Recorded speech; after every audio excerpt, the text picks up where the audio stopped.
In the 1960s, based on the combat experience of the Vietnam War, the United States initiated a series of armored vehicle bidding projects.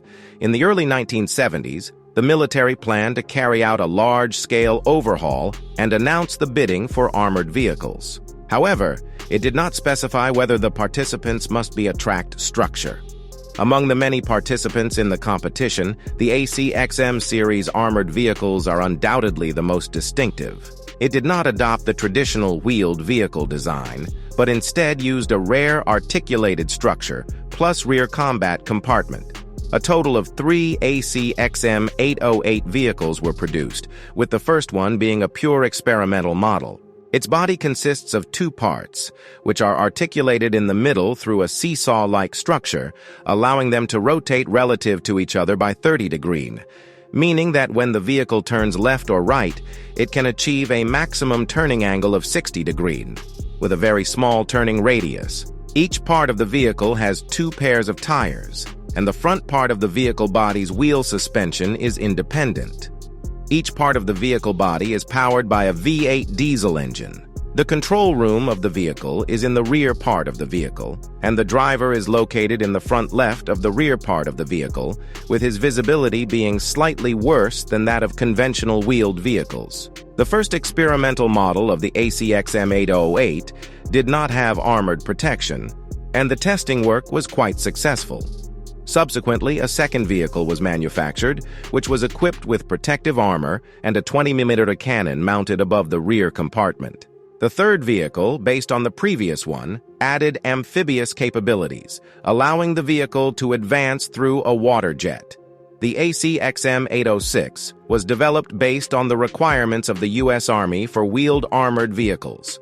It was based on the XM-808 and underwent appropriate optimization of the overall structure. First, the original 888 chassis was changed to 6x6, with a single-axle front part of the vehicle body installed with a fuel tank, 280 liters, steering equipment, etc. The rear two-axle vehicle body includes the driver's cab, combat compartment, engine, and gearbox. The engine is a Detroit GM6 V53AT turbocharged diesel engine connected to an Allison MT650 automatic transmission with 4 forward gears and 2 reverse gears. There is a light turret above the rear compartment, with an M139 20mm cannon and an M60D 7.62mm machine gun installed, which are not in an enclosed arrangement but require the crew to operate by popping out of the turret, similar to auxiliary weapons on the top of a tank. The cannon has an elevation angle of 20 degrees, 65 degrees, moves together with the turret, is hydraulically driven, and has a supply of 500 rounds, while the machine gun has a supply of 2,000 rounds.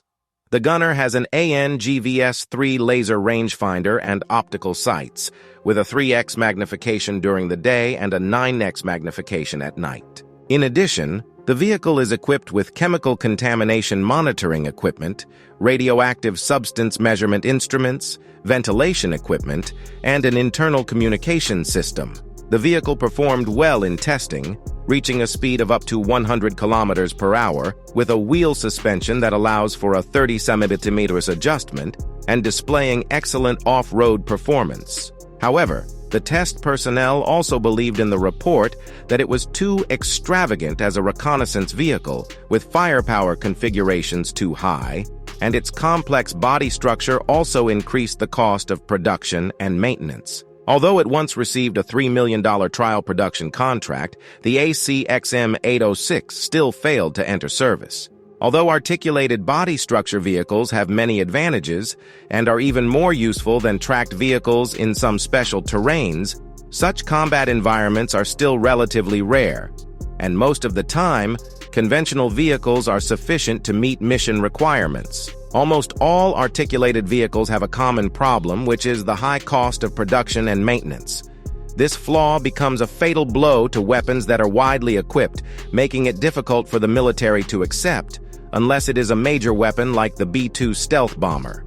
From the equipment updates of the U.S. military in the late 20th century, it can be seen that equipment like the XM-806-808 is at most a technological reserve and is still far from entering widespread service. The ones that can enter the military are still conventional vehicle models like the Humvee and the M2 Bradley.